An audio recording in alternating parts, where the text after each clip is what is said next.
ರಕ್ಷಿತ್ ಅವರ ತೋಟಕ್ಕೆ ನಾವು ಇಲ್ಲಿ ಆಗಮಿಸಿದೆವು. ಸೊ ಇವತ್ತು ನಮ್ಮದು ವೆಲ್ಕಮ್ ಸೀಡ್ಸ್ನ ಒಂದು ರಾಣಿ ತಳಿಯನ್ನು ಬೆಳೆದಿದ್ದಾರೆ.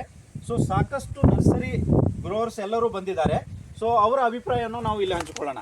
ನಮಸ್ಕಾರ. ಸೊ ತಮ್ಮ ಹೆಸರು? ಮಂಜುನಾಥ್. ನೀವು ಸುಮಾರು ಭಾಳ ವರ್ಷದಿಂದ ನರ್ಸರಿ ಈಗ ಎಲ್ಲ ಬೆಳೆಯನ್ನು ನೋಡ್ಲಿಕ್ಕೆ ಬಂದಿದ್ರಿ. ಈಗ ಏನು ಅನಿಸುತ್ತೆ ನಿಮಗೆ ರಾಣಿ?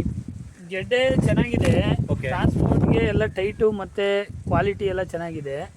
ಹೊರಗಡೆಗೆ ತುಂಬಕ್ಕೆ ಒಳ್ಳೆ ಕ್ವಾಲಿಟಿ ಕ್ಯಾಬೇಜ್ ಅಂತ ಕೊಡ್ಬೋದು.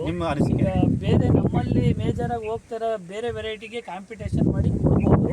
ಚೆನ್ನಾಗಿದೆ, ಮಾಡ್ಬೋದು. ಈಗ ವರ್ಲ್ಡ್ ಮಾರ್ಟ್ ನೋಡಿದಿರಲ್ಲ, ಇದ್ರ ಬಗ್ಗೆ ಏನ್ ಅನ್ಸುತ್ತೆ ನಿಮ್ಗೆಲ್ಲ? ಗ್ಯಾಪ್ ಏನಿಲ್ಲ, ಚೆನ್ನಾಗಿ ಒಳ್ಳೆ ಟೈಟ್ ಇದೆ, ಗಟ್ಟಿ ಬಂದಿದೆ.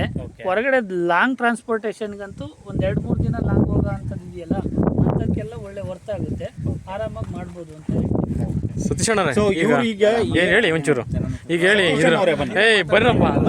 ನಮಸ್ಕಾರ.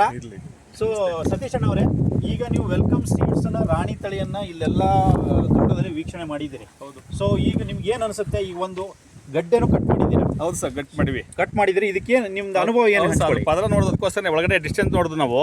ಅದು ಪದರ ತುಂಬಾ ಗಟ್ಟಿ ಇದೆ. ಓಕೆ. ಈಗ ಒತ್ತತ್ರ ಇರೋದ್ರಿಂದ ನಮಗೆ ಕೋಸು ಗಟ್ಟಿ ಬರುತ್ತೆ. ಓಕೆ. ಪದರ ಏನಾಗುತ್ತೆ, ಸ್ವಲ್ಪ ಲೂಸ್ ಬರೋಕ್ಕೆ ಕಾರಣ ಅದು ದೂರ ಇದ್ರೆ ಪದರ ಕಡಿಮೆ ಆಗ್ಬಿಡುತ್ತೆ, ಆಗ ಗಟ್ಟಿ ಕಡಿಮೆ ಅನ್ಸುತ್ತೆ. ಈಗ ನಮಗೆ ಪದರ ಹತ್ತರಿಂದ ಬಗ್ಗೆ ಗಟ್ಟಿ ಟ್ರಾನ್ಸ್ಪೋರ್ಟ್ಗೆ ತುಂಬಾ ಅನುಕೂಲದಿಂದ ಒಳಗಡೆ ಟೈಟ್ ಎಲ್ಲ ಹೇಗಿದೆ? ಮೇನ್ ನಾವು ಅದೇ ಮತ್ತೆ ಕಡ್ದು ನೋಡಿದ್ದು, ಅದಕ್ಕೋಸ್ಕರ ಕಡ್ದು ಕೋಸ ನಾವು ಓಪನ್ ಮಾಡಿ ನೋಡಿದ್ದು. ಈಗ ಈ ಪದರ ನೋಡಿ ನಾವು ಕೋಸಿಗೆ ಸೆಲೆಕ್ಟ್ ಮಾಡ್ಕೊಂಡು. ಈಗ ಸತೀಶ್ ಅಣ್ಣವ್ರು ಏನ್ ಹೇಳ್ತಾ ಇದ್ದಾರೆ ಅಂತಂದ್ರೆ, ಗಡ್ಡೆ ಕಟ್ ಮಾಡಿ ನೋಡಿದ್ರೆ ಈ ಕೋರ್ ಪಾರ್ಟ್ ಕಡಿಮೆ ಇದೆ, ಮತ್ತೆ ಇದು ಪದರ ಏನಿದೆ ಅಲ್ಲ, ಬಹಳ ಪದರ ಇಲ್ಲ, ಗಟ್ಟಿತನ ಬಂದಿದೆ, ಮುಚ್ಕೊಂಡಿದೆ ಅಂತ ಹೇಳ್ತಾ ಇದ್ದಾರೆ. ಸೊ ಹೀಗಾಗಿ ಇದು ಲಾಂಗ್ ಟ್ರಾನ್ಸ್ಪೋರ್ಟೇಷನ್ಗೆ ಸೂಕ್ತ ತಳಿ ಇದೆ ಅಂತಂದು ಹೇಳ್ತಾ ಇದ್ದಾರೆ overall. Okay, thank you.